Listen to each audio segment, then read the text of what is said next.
Hinamon po ngayon, mga kabida, ni dating Negros Oriental Representative Jing Paras, ito kong si dating House Speaker Martin Romualdez, mga kabida, na magsalita na at ituro na po ito kong si Pangulong Ferdinand Bongbong Marcos bilang mastermind, mga kabida, sa korupsyon sa flood control projects, Okay? Nauubos na raw yung oras at tila ilalaglag na raw, mga kabida, ng Marcos administration, ito hong si Romualdez, Okay?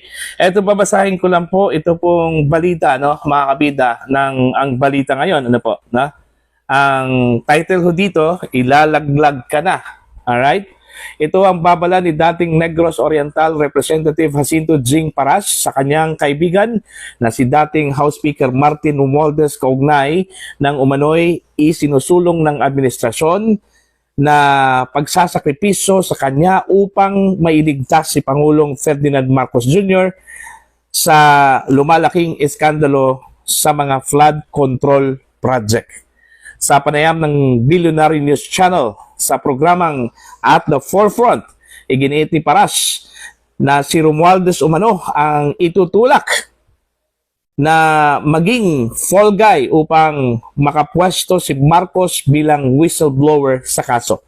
Sabi po niya dito, mga kabida, ginagamit na nila ito para maging katanggap-tanggap na si Marcos ay maging whistleblower. Kailangan nilang isakripisyo si Martin. Ginamit na nila ito para to make it palatable for Marcos to become a whistleblower. They have to sacrifice Martin. Paras said. Ayan. Ayon kay Paras, personal na niyang binalaan ang kanyang kaibigan tungkol sa umano'y nalalapit na paglalaglag dito. Okay? Darating ang panahon na ikaw ay ilalaglag at ikaw na lang ang may iwang sasalo sa lahat. Sooner or later, ilalaglag ka na and you will be left holding the bag. Paras recalled telling Romualdez. Nauna nang inirekomenda ng Independent Commission for Infrastructure or ICI sa Office of the Ombudsman ang pagsasampa ng kasong plunder at graft laban kina Romualdez at dating Ako Bicol Party List Representative Zaldico kaugnay ng umano'y anomalya sa flood control project. Dagdag pa ni Paras, may umano'y audio tape na nagsisiwalat na inutusan si testigong Orly Regala Gutesa na burahin ang ilang bahagi ng kanyang sinumpaang salaysay na nagtuturo kay Romualdez, subalit ang parehong salaysay hinggil sa umano'y pagdadala ng maleta na puno ng pera sa bahay ni Romualdez ay ginagamit na ngayon sa pagtutulak ng kaso sa ombudsman.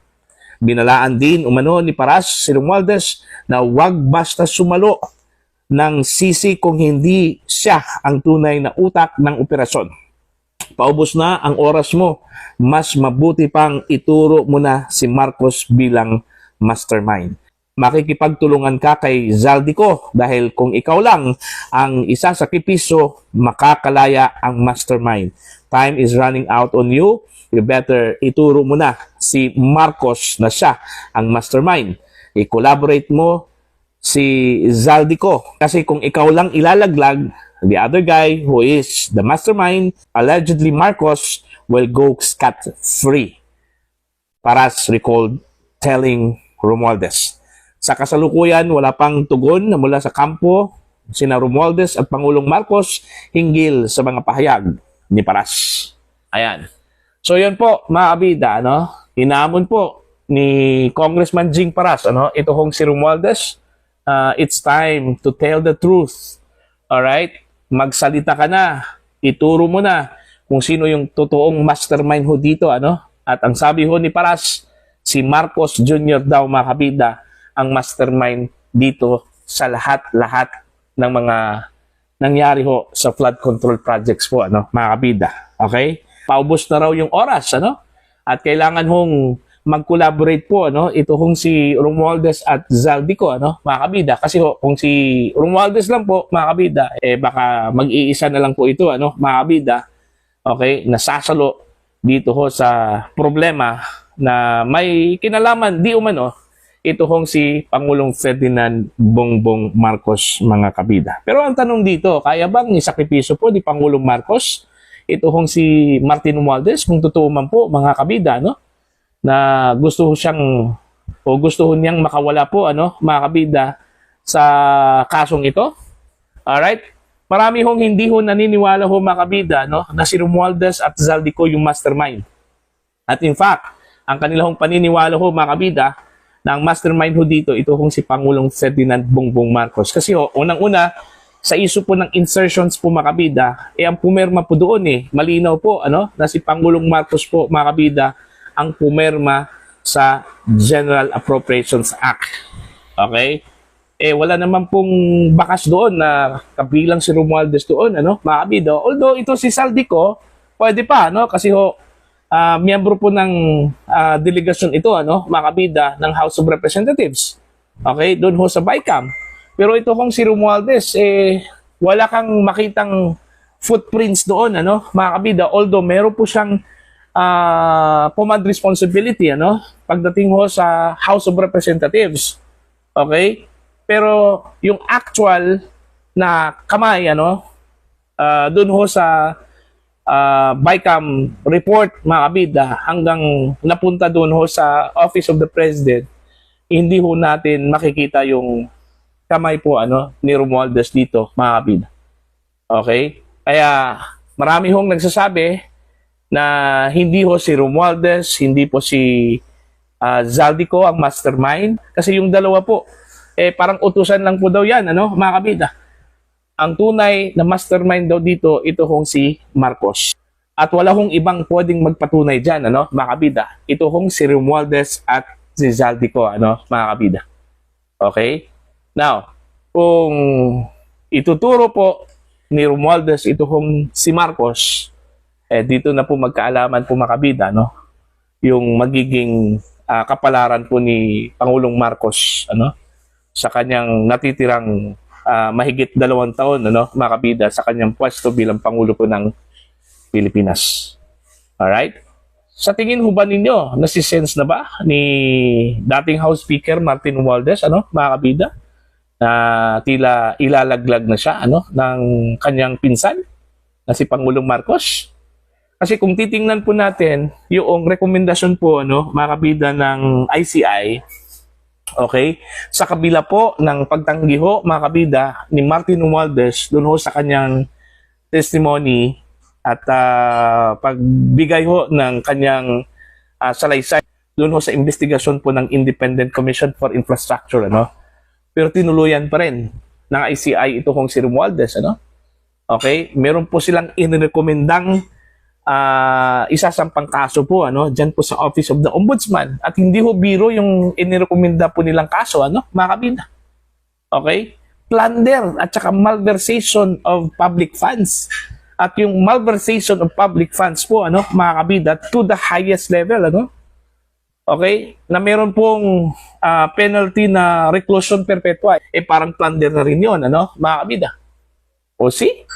So, doon pa lang, siguro, nakita ko ni dating Congressman Jing Paras, ano, na tila inilaglag na po ito kung si Martin Romualdez. Okay? Dahil doon sa rekomendasyon po ng ICI, ano, mga kabida, na sasampahan po ng kaso ito kung si Romualdez at hindi lang po basta-bastang kaso, plunder at saka malversation of public funds, mga kabida. Yung palang plunder, mga kabida, non-bailable offense na po yun, ano, mga kabida. Alright? So, mahirap po kung ang plunder po ang isasampang kaso po laban ho kay Romualdez, ano? At maging itong malversation, ano, of public funds to the highest level po. Kasi yung kanila kong inirekomenda ko dito, mga kabida, yung reclusion perpetua yung kanyang penalty. Ibig sabihin po, non-bailable offense pa rin, mga kabida, no? So wala hong lusot dito si Martin Romualdez, ano? Ito hong rekomendasyon po ng ICI, ano? Parang indikasyon na po 'yon, ano, mga kabida. Na tila isasakripisyo ito hong si Romualdez, ano? Para lang po mailigtas ito hong si Pangulong Ferdinand Bongbong Marcos, ano? Okay? Yun yung basa ho, mga kabida, ni dating Congressman Jing Paras. Alright? Kasi po, pag once, mga kabida, no, ituturo ho ni Martin Romualdez, ito kong si Marcos, bilang mastermind ho dito. Tapos na po yung maliligayang araw po, mga kabida, ni Pangulong Ferdinand Bongbong Marcos dito. Ngayon pa lang, na nasangkot yung kanyang pangalan, wala, bumagsak po yung kanyang ratings, ano? Mga kabida. Mantakin nyo, to the lowest level po yung kanyang ratings na bumagsak po ngayon, ano? Simula nung nanumpa po siya bilang Pangulo po ng Pilipinas, mga kabida. Yun nga ang description dun Parang bumalik tayo dun ho sa panahon ho ni dating Pangulong Gloria Macapagal Arroyo, ano? Mga kabida, na napakababa yung ratings po ng Pangulo, ano? Okay?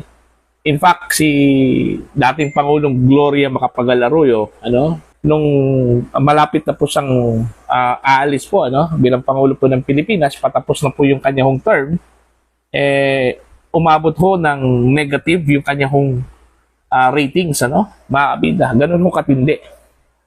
Okay? So, ito hong ratings kaya ni Pangulong Marcos pagdating ho ng isang taon bago siya aalis po sa pwesto, ano, mga kabida. Okay? Babagsak kaya ito sa negative, mga kabida. So, yun yung aabangan po natin. Alright? Pero dito ho sa challenge ni Congressman Paras kay Martin Romualdez, ano, anong sa tingin ho ninyo, mga kabida, tatanggapin kaya ito ni Martin Romualdez, ano? Magsasabi na kaya ito ng totoo? At ituturo na po niya, ano, ito hong si Marcos bilang mastermind ho sa corruption sa flood control projects. Yan yung aabangan po natin, mga kabida.